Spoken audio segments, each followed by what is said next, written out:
से पहले आरक्षण के जनक छत्रपति साहू जी महाराज दलित शोषित समाज, पिछड़े पछाड़े गए समाज को संविधान देकर उन्हें अधिकार दिलाने वाले, भारत की आधी आबादी महिलाओं को सम्मान से जीने का अधिकार अपने संविधान में देने वाले महामानव, महापुरुष बाबा साहब डॉक्टर भीमराव अंबेडकर जी के जन्म दिवस पर हम सभी यहाँ उपस्थित हुए हैं। उनको अपनी सच्ची श्रद्धांजलि अर्पित करते हुए यहाँ पर बैठे हुए हम लोगों को पढ़ाए हुए गुरुजी और तमाम सभी लोगों का नाम सामने बैठे हैं, तमाम भाई बंधु सभी लोगों का नाम, और सीधे चूंकि बहुत से वक्ता हैं अपनी बात को शुरू करेंगे हम। बस केवल 3 से 4 मिनट लेंगे और 2 मुख्य बिंदु से आमने सामने आप लोगों से जो है मुखातिब होंगे कि बाबा साहब ने संविधान में हमको अधिकार दिया। बाबा साहब ने कहा कि शिक्षित बनो, संगठित बनो, संघर्ष करो। अब सवाल उठता है कि जन्मदिन आज हम लोग हर गलियों में, मोहल्ले में, टोले में मनाने का काम कर रहे हैं, विचारधाराएं फैलाने का काम कर रहे हैं। सवाल उठता है कि कौन सी विचारधारा है जो केवल बताई जा रही है। सवाल उठता है, अपने आप से पूछिए कि बाबा साहब ने आपको संविधान में अधिकार दिया, तब आप पढ़ पा रहे हैं और आप शिक्षित हो गए तो आप केवल अपने बेटे को पढ़ाने का काम कर रहे हैं, अपनी बेटी को पढ़ाने का काम कर रहे हैं। सवाल पूछिए अपने आप से कि हमने किसी एक बच्चे की शिक्षा की जिम्मेदारी ली या नहीं ली, और नहीं ली तो कहीं लिख लीजिए, मेरी बात खराब लगेगी लेकिन इस बात को कहीं लिख लीजिए कि बाबा साहब ने कहा कि शिक्षित बनो। अगर आप बन गए तो किसी गरीब के बहन, बेटी और बेटे को पढ़ाने की जिम्मेदारी लो, तब जाकर समाज सशक्त बनेगा। जहां पर हम लोग हैं, यह बिल्ली गांव के नाम से जाना जाता है, बगल में खरेटिया है, बगल में भलुआ टोला है। शिक्षा का जब स्तर आप देखेंगे तो गिरा हुआ है। कौन जिम्मेदारी लेगा? केवल मंचों से बड़ी बड़ी बातें करने वाले लोग। केवल जन्मदिन मनाने से विचारधाराएं बढ़ती नहीं है। विचारधाराओं को आत्मसात करना पड़ता है और उसको उदाहरण के रूप में प्रस्तुति देनी पड़ती है। मैं आप सभी लोगों को आह्वान करता हूं कि अगर आप बाबा साहब के अनुयायी हैं तो आपको अपने आप में संकल्प लेना होगा कि एक बच्चे की जिम्मेदारी हम लोग लेंगे। और मैं धन्यवाद देता हूं अपने टीम के राष्ट्रीय नवनिर्माण सेना के वह जिम्मेदार साथी महताब आलम बैठे हैं, संतोष कन्नौजिया जी, विकास कुमार गौड़ जी बैठे हैं। जाकर सेक्टर 4 में जाइएगा, वहां सफाई करने वाले कर्मचारियों के बच्चे जो स्कूल नहीं जाते थे, आज 22-23 बच्चे आर्य विद्या मंदिर में स्कूल जा रहे हैं। पता लगा लीजिएगा, यह हम लोगों के संघर्ष की बदौलत है। इसलिए बताना पड़ रहा है, यह उदाहरण प्रस्तुत किया गया है समाज में कि बाबा साहब की केवल बात नहीं करनी है, बाबा साहब की विचारधाराओं को आत्मसात करते हुए उन्हें जमीन पर उतारने की जरूरत है, तब जाकर अच्छा समाज बनेगा।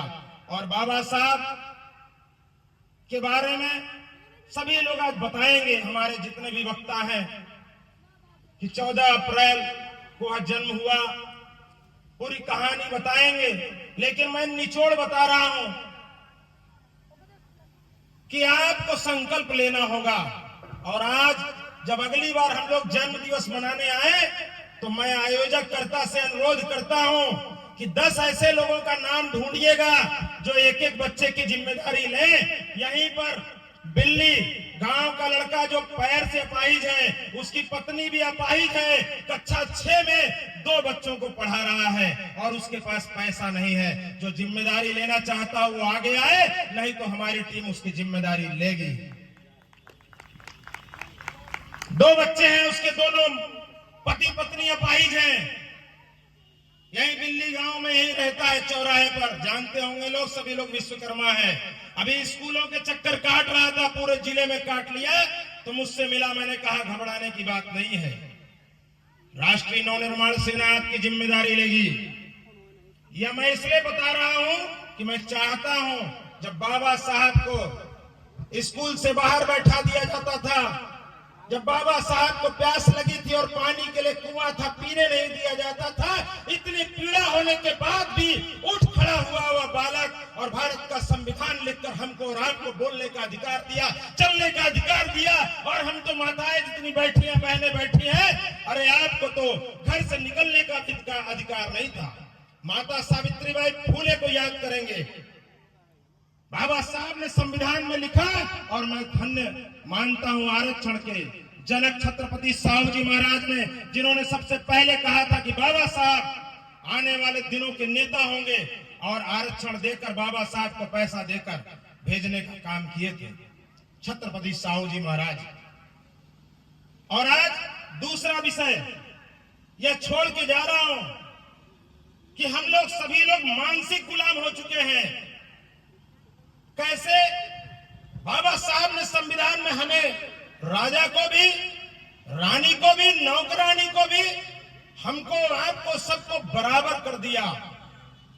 एक कुएं का पानी पिलाया और कहा भारत के संविधान में लिख रहा हूं कि सबको एक वोट देने का अधिकार है। लेकिन हुआ क्या? आज आप देख लीजिए, स्थितियां देख लीजिए, हम मानसिक गुलाम हो चुके हैं। ये जो दिमाग हमारा कब्जा हो चुका है, हम वोट अपना किसको देते हैं? हम राजनीतिक दल के नाम पर वोट देते हैं, हम जाति के नाम पर देते हैं, हम दोस्त के नाम पर देते हैं, हम मित्र के नाम पर देते हैं, बचा खुचा हम दारू, मुर्गा और शराब के नाम पर मतदान करते हैं। कभी योग्यता के नाम पर मतदान होता हो तो बता दीजिएगा मुझे। जहां योग्यता के नाम पर मतदान नहीं हो पाता, हम लोग राजनीतिक दलों में बटे हैं। ये मानसिक गुलामी ही तो है जो हम लोग योग्य आदमी चुनकर सदनों में नहीं भेज पाते, सवाल नहीं पूछ पाते अपने नेताओं से। जहां हमें शिक्षा और स्वास्थ्य फ्री मिलनी चाहिए, उसके नाम पर कभी मतदान होता हो तो बताइए। वोट देने का अधिकार बाबा साहब ने हमको दिला दिया, हम तो राजनीतिक दलों के मानसिक गुलाम हो गए और मतदान अपना कहां कर रहे हैं। सवाल पूछिए अपने आप से, कोई नेता जिम्मेदार नहीं है, जनता जिम्मेदार है। इस मन से कह के जा रहा हूं, इसलिए बड़ी जिम्मेदारी के साथ ये बात कह के जा रहा हूं। 22 साल राजनीतिक कैरियर है और सभी लोगों को जागरूक करता हूं। जब जब जरूरत होती है तब तब अपनी बात मजबूती से रखता हूं, और आज भी रख रहा हूं कि आपका मतदान, बाबा साहब ने संविधान में आपको वोट का अधिकार इसलिए दिया था कि आप योग्यता के नाम पर मतदान करके अपना नेता चुनकर सदनों में भेजेंगे। ग्राम प्रधान से लेकर प्रधानमंत्री तक आप अपना बनाएंगे, लेकिन आप और हम क्या कर रहे हैं, इस पर काम करने की जरूरत है। राजनीतिक दल के नाम पर वोट दे रहे हैं, जाति के नाम पर, दोस्त के नाम पर, मित्र के नाम पर, यार के नाम पर, बचा खुचा दारू और मुर्गा पैसे के नाम पर मतदान दे रहे हैं। योग्यता के नाम पर मतदान पड़ता नहीं है। मैं एक उदाहरण से इस बात को अपने विराम दूंगा कि तेल पेरने वाली मशीन जो तेल पेरती है, कभी वहां खड़े हो जाइए और उसमें कूड़ा कचरा गिट्टी पत्थर बालू डाल दीजिए, क्या होगा भैया? उसमें क्या निकलेगा बताइए?